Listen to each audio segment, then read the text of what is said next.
Ești departe și ai asupra mea o putere imensă. Mă trezesc zâmbind în fiecare zi.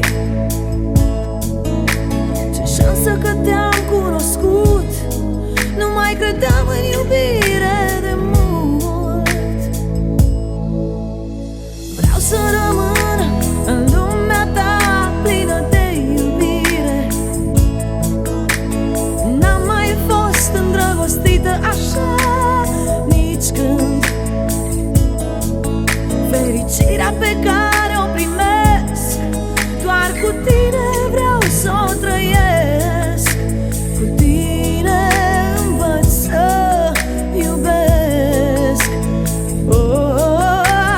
Tu mă vezi mai frumoasă decât știu eu. Mă faci să simt că sunt cel